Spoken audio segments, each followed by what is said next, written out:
Hey everyone, welcome to episode 237, 15 with Andy, Randy, and Jeff.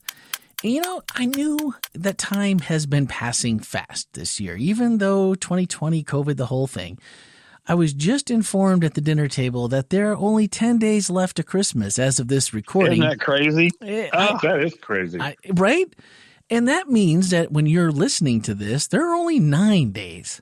So, no pressure or anything to find that perfect gift for the perfect someone. But, yeah, time be running out on your holiday shopping. And even quicker it's too late. It's too late to get all 12 days of Christmas in. Yeah, right. You're done for that. And if you haven't started your Advent calendar, forget it. Try again next year. I know everyone has big, ideas about what we're going to do, and it doesn't happen. And we did pretty good this year, man. We made it through a lot. We doubled down on days when we missed, and we're still in the running, but I don't think we're going to make them all. And it's even quicker. It's even less days for those guaranteed delivery by warning messages for those of us relying on the Amazon trucks to get the Yuletide gifts under the tree. I've already had to drive to Mount Dora for a reserved item purchased online with in-store pickup because I couldn't find it anywhere else for pickup or delivery in time for Christmas. So procrastinators, this is your December 24th, glaring down the empty shelves at Walgreens to buy the last pair of size 18 and a half fuzzy slippers on Christmas Eve. You've been warned, so get it together, man. Get it together.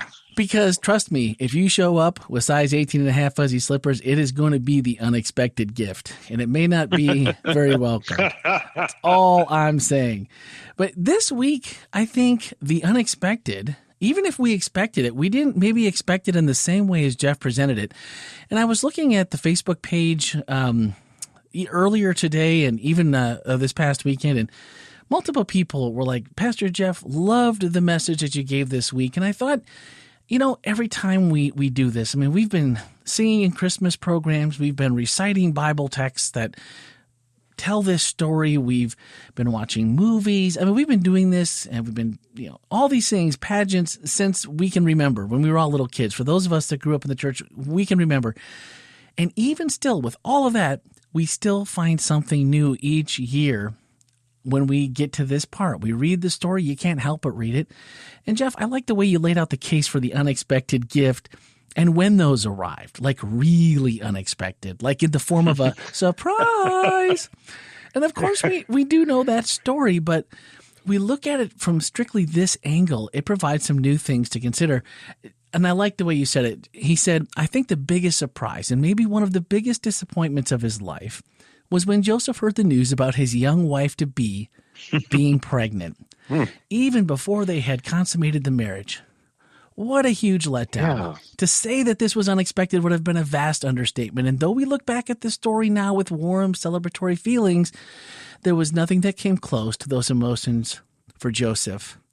And I know the women can all probably, have an idea or kind of feel what Mary was feeling. But for the men, can we all put ourselves in Joseph's shoes and go, this is crazy. What am I doing? I don't. Yeah, that's a part that sometimes gets overlooked. Yeah. But it's even doubly so in that time. It would be really hard today. Oh, sure. But that time, that was a gut punch. That was a really big deal. Well, yeah, because the story is like, the dog ate my homework. It's just not, just doesn't ring. The dog doesn't have a authentic ring to it. No, not in the least. Yeah. But yeah, and when you think about it, he was still trying to figure out what to do because he could dismiss her quietly. He could still do that, but she's going to have to live with this issue. And I know that it was painful for him to even think about what Mary was going to have to go through with being pregnant and not being married. That is just total insanity. I was married once before, and there was a child that was born during the marriage that was not mine. So I kind of, in a way, understand what Joseph is going through. It's like, yeah, you can leave and you can just wipe your hands of this situation, which you had no part in creating, literally. Yeah. But then what do you leave in the aftermath? And those aren't decisions that just go away. Like the ramifications, not only in his life, but in Mary's life and of course, baby Jesus' life. I mean, these are things that are just huge, and I think they get lost. And so when you laid that out that way, I thought it really hit home for me. And maybe part of it is my life experience, but to really think about that, it's like, oh, the wise men and the shepherds and, all these glad tidings. And Mary can't be happy about this either, right? I mean, she's got to be struggling going, here, I love Joseph and we had plans and now this, and what am I supposed, I mean, what was that explanation? How did that whole conversation go? Would love to have been a fly in the wall when that was happening. Yeah. Well, and then that's the hard part to think about, is how do you deal with all those mixed emotions? Because, Mary is looking, straight at the idea of the culture of her day is going to mark her. Whether she's married or not, she's going to be marked. And yet here it is. And that's, I hate to say it's God's humor, because God can do whatever he wants, but oh my goodness, look at this from the standpoint of, why would you do this to a couple? And you kind of like wonder, and yet it worked out. It worked out extremely well, and God understands. We can't second guess why God does things, but oh my word, this is quite an interesting scenario, that the Messiah is on his way in the most unusual and least expected way you could ever imagine, right? And that's the part that's funny, is that here they are trying to look at this now. They go, forget our problems. Look what's happening. The world is getting a Messiah. Well, I mean, the gossip and the whispering, that must have been nearly unlivable for them, even, during this process, while they're trying to do their own diligence and figure out, like, what are we going to do and how's this going to work?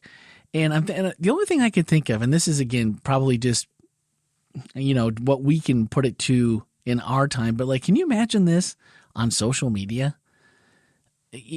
Yeah. This whole thing. Oh, the whole thing unfolding.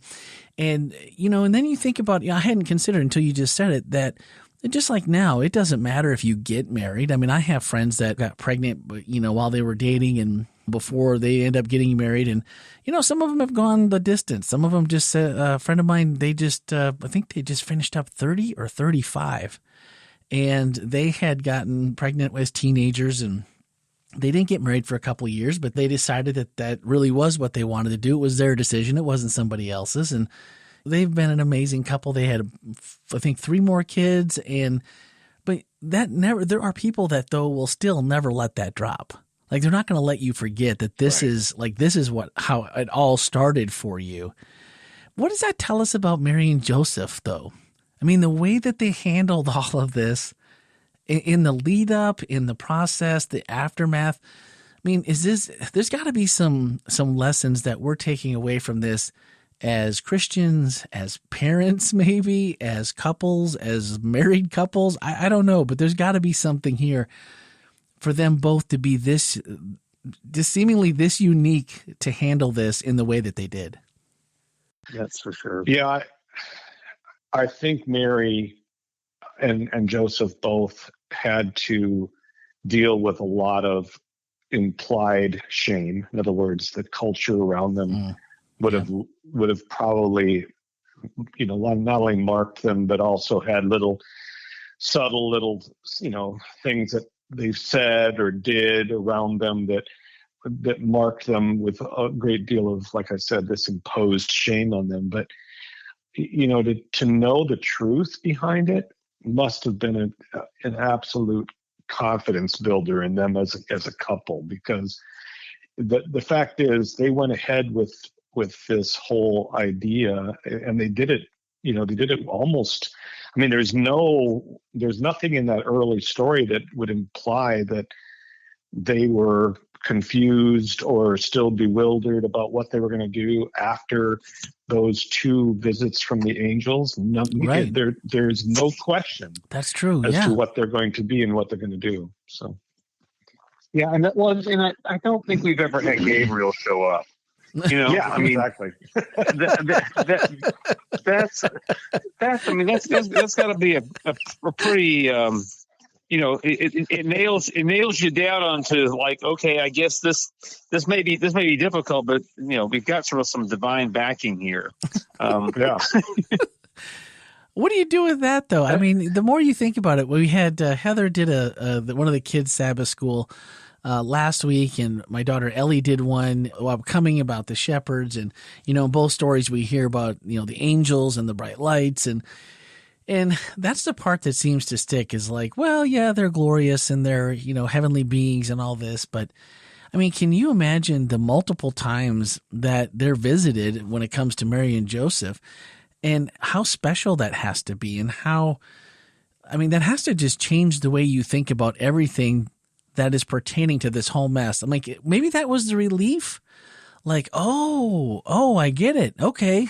Well, and also culturally, there is the expectation of Messiah.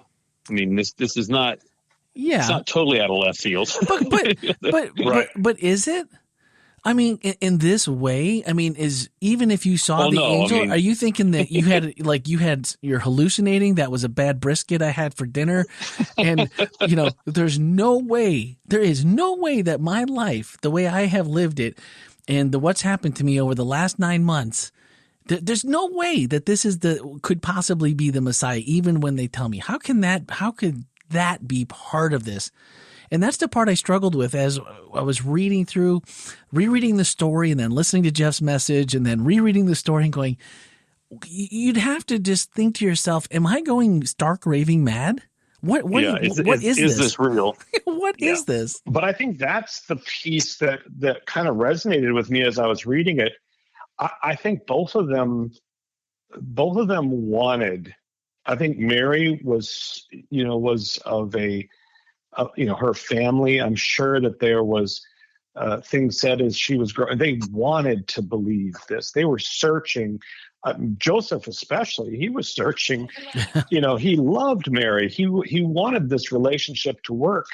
So for an angel to come in and provide that hope, I think that searching was the key piece for Joseph anyway, because he went to bed trying to figure out what he was going to do, and then all of a sudden he woke up knowing exactly what he was going to do because of that strong urge to find hope. Well, I think finding the hope, and also, I mean, he's in love with Mary. I mean, it's not like exactly. Yeah. It's like, okay, now I've got an excuse for this to go on forward. Exactly. Oh man, I think there's times. Yeah, I think there's times when searching for the hope is almost, I think I said this, is almost as important, if not having the hope itself, because of the journey that it gets you into. Yeah. Mm-hmm. The looking for that hope. Maybe that's the point. Like you said, maybe that was the relief of him getting to say, all right, I'm going to do this. And this can't all just be a dream. And maybe this is just the trial of, what God put in front of us. And if this is true, then man, I guess maybe it would be easier to jump on board knowing who you are going to be the earthly father or guide of. I mean, that's pretty awesome, from a dad's perspective, and equally so, I'm sure, from a mom's. And then one of the last things that I found super interesting, and we've touched on it a little bit, but I wanted to read it the way that Jeff said it during the message. He said, but what is interesting is the lack of emotional reactions given during this part of the story, meaning this whole ending part and this whole buildup. And, words like surprise, fear, dismay, and discouragement are not found in this part of the story. And again, I just keep going back and looking at this and thinking to myself, there's no way that I'm getting through this, if this is me, without any of the, without these, because you'd assume that if there was a big dust up or, something, that this would have been recorded. And like they got through this, and it just makes me feel a different sense of what they had prepared for in their life, or what God had prepared them for in their life, and to know that this is what his plan for your life was going to be. That just blows my mind in a different way when you put all this together this way. Mm-hmm. Yeah. I just really did. that struck me from the standpoint of I mean, most of the time, I mean, Luke and Matthew, John does it a lot. He gives us a lot of feeling words, but Matthew and Luke, they don't really, especially Mark, they don't really go down that road. But in this story at the beginning, you had Joseph, and I think Eugene Peterson translated as chagrined, and he's using this word for Joseph, and chagrined, I like it. How sad and disappointed Joseph was, and then Mary's startled, and if you read in Luke, she's taken back and she's surprised, and all the. But then when it comes to this part that really was miserable, there's nothing like that. So I thought it was a kind of a neat way of looking at it from the standpoint of they were beyond their own feelings about themselves at this point with Jesus on the way. Well, I loved it because any father-to-be that has been with his wife during the delivery of one of their children, yeah, I'm like, Mary just rode how far or walked and rode on a donkey. Yeah. And then it's like, oh, great. We're going to be in the barn that smells like, great. Oh, no bed. Perfect. You got any hot water and rags? No, none of that either. I mean, like nothing went right, even for the time period. I mean, no one's having babies on purpose out here in the stable or the cave or wherever this actually was with the animals. No one wants this. I mean, even as a dad, you wouldn't want this for your child, let alone the way a mother has motherly instincts and, wants the best. And to make it through that and to just go, we're just going to do this. It just adds another layer to the story to realize how good maybe psychologically, or how good or how much of the Holy Spirit God sent to them to get them through all this in a special way. And to me, that just makes my heart feel warm on Christmas. I don't know. That's amazing. Yeah. Yeah. So real quickly, you gave us 3 things kind of as an outline: seek hope, abide in joy, trust God with our lives, as we were going through the message. And by the way, if you haven't watched or heard that message, you can go into the podcast app you're listening to us right now. All you got to do is search for Speaking of Grace, press that subscribe button, and you'll never miss a message. It'll be in there each week along with our takeaways. Don't miss Jeff's message, because honestly, this was a message. I was there when we filmed it, and it totally went over my head. So, do it be in a spot where you're paying attention and where you just have, 15, 20 minutes to just sit and listen. And honestly, when you hooked those seek hope, abide in joy, and trust God with our lives through that story that you know so well already, really made it hit home. And it was really, really impactful. I haven't stopped thinking about this message, right up until now, and I'm still trying to get words to put in places that don't seem to have the right words to fit for it. And it was very impactful, so definitely don't miss it. But right now, someone is going, you know what?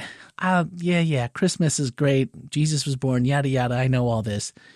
But this whole seeking hope, abiding in joy, and trusting God with our lives, maybe these 3 seem like the biggest oxymorons in recent memory, given all we've been through in 2020. And, that's going to at least go into 2021 by a couple of months at least before anything has any kind of normalcy written on it again. What do we do to find just a little of each of those today or during this Christmas season before we hit 2021? What's your best advice? Well, I think that it's a matter of sort of just focusing to choose in that direction. We may not step there all the way on our own, but putting them in our mind and thinking about them and sort of pondering that direction can be a first step, at least in moving toward these 3 things. Yeah, I think a lot of times what we do one of 2 things. We either catastrophize and just think of worst case thing, this is a horrible thing and this is what's going to happen, or we tend to try to do away with it or get out of it as quickly as possible and deflect and move beyond as fast as we can.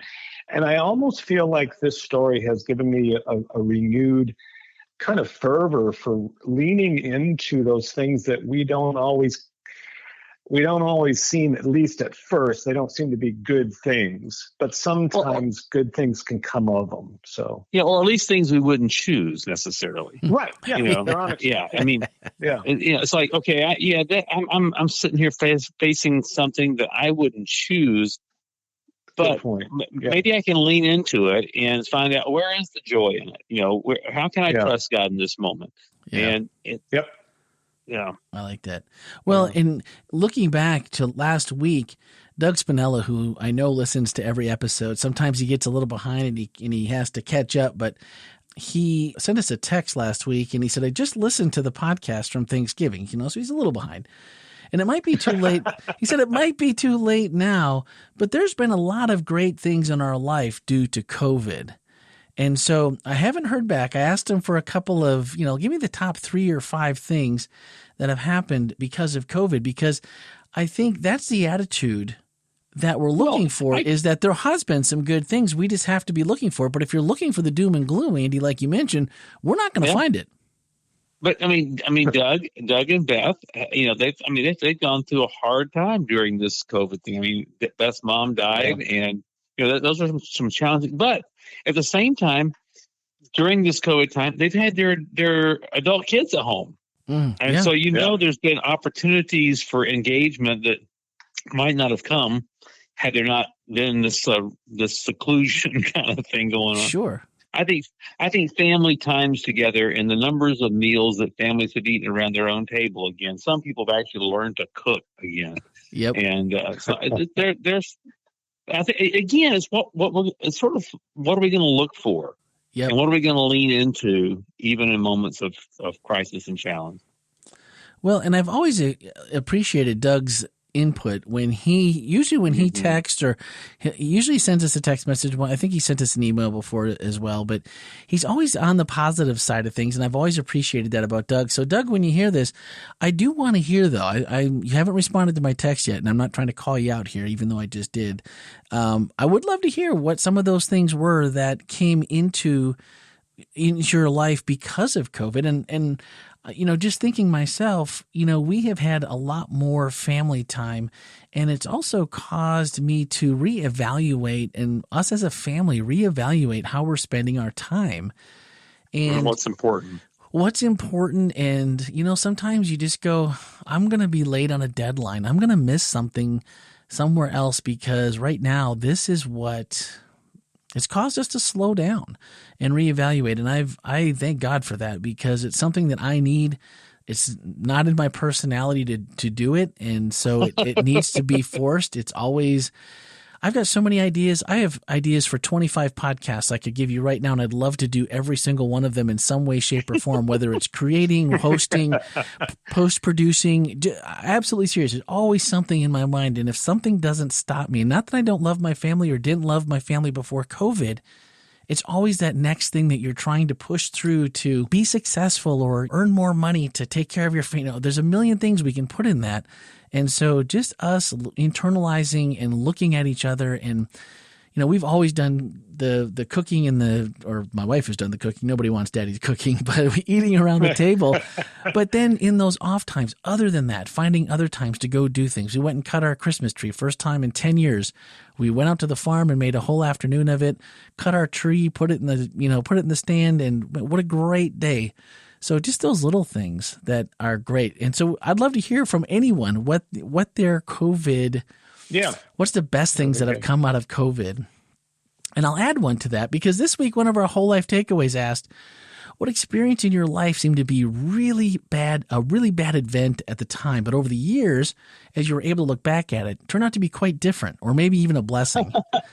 That's great. How has that experience changed the way you look at other rough times or even the future? So thank you, Doug. I don't want to forget. Thank you for sending that in. We always appreciate getting feedback. If you leave us a voicemail, we'll play it. Love to interact and hear what you think.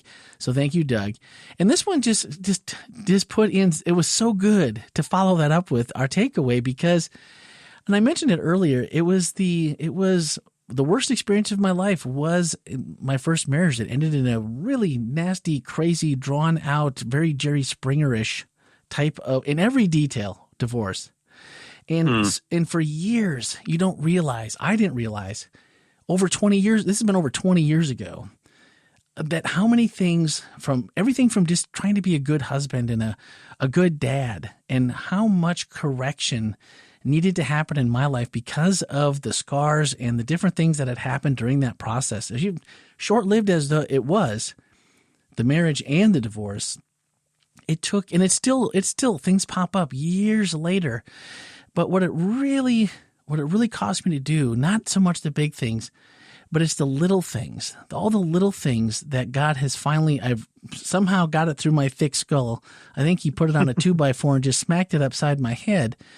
But the little pieces that you don't realize are all the parts to the big pieces. You're trying to fix the iceberg in front of you, but there's 10 million little pieces that all need to be changed before you can make that work. And those are the things that has taught me was, yeah, it was horrible going through it. And I wish I would have known a lot of the other things that were a cause or that, came out of that afterwards. But now you start to find these little things, and it's like, pick the battles that you can win and let God help you with those little battles. And pretty soon you get on a roll and you get a bunch of them together. And all of a sudden the thing you were so worried about has taken care of itself, because it was the underlying pieces that you didn't realize were the ones that were really calling. So sometimes we just do inaction because it's all too big. We can't do anything. But when God puts these little things and you push him away because you go, that's dumb. I mean, I can fix that. I don't need your help with that one. That's ridiculous. And then you realize, oh my goodness. So, I've learned that God has just made me a better person because of it. And he just has to do the work. And the only thing I can do is just go, that seems really dumb, really small, or really weird. Just do it. And then in the end, it makes it go really, really well. So Joseph might give that counsel. Yeah, Joseph might, if he were here today. Well, our final thoughts this week are from the closing to Jeff's message. He said, there are times when the unexpected will call for unusual action, and sometimes even unusually urgent actions. In those times, if we have been seeking hope and abiding in the joy of knowing who Jesus is in our lives, it will not be a mystery as to whether or not we can trust him during these times. So, so true. Less of the unexpected and more of the possible. That's what I'm looking for. Yeah. All right. Next week, what? We're still here, and it's an unexpected responsibility? Just a couple of shepherds got a little visit from an angel. So. Oh, okay. I was like, well, is this the babysitter that no one's ever heard of before? I mean, okay, I didn't. They may have. They may have said, Justin, maybe I'll go out and catch a bite. We're gonna still stay with the baby. Yeah, we'll stay with the baby. No problem. So are you preaching that, Andy, or who is it? You are you? Okay. No. Maybe. Yeah. No, I'm doing it. Okay, all right. Well, you didn't sound committed there. I'm like, better be doing it. Are we sending in a pinch hitter or what? Yeah. All right. Well, that's great.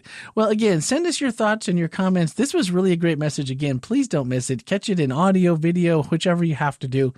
And again, join us on every Tuesday for Speaking of Grace. That way you won't miss the message. Every Wednesday here for 15. And next week, we'll be back on Wednesday morning for episode 238. Unbelievable. Get your shopping done. Christmas is coming. Yeah. I'm excited to hear the next version of this, because I really am.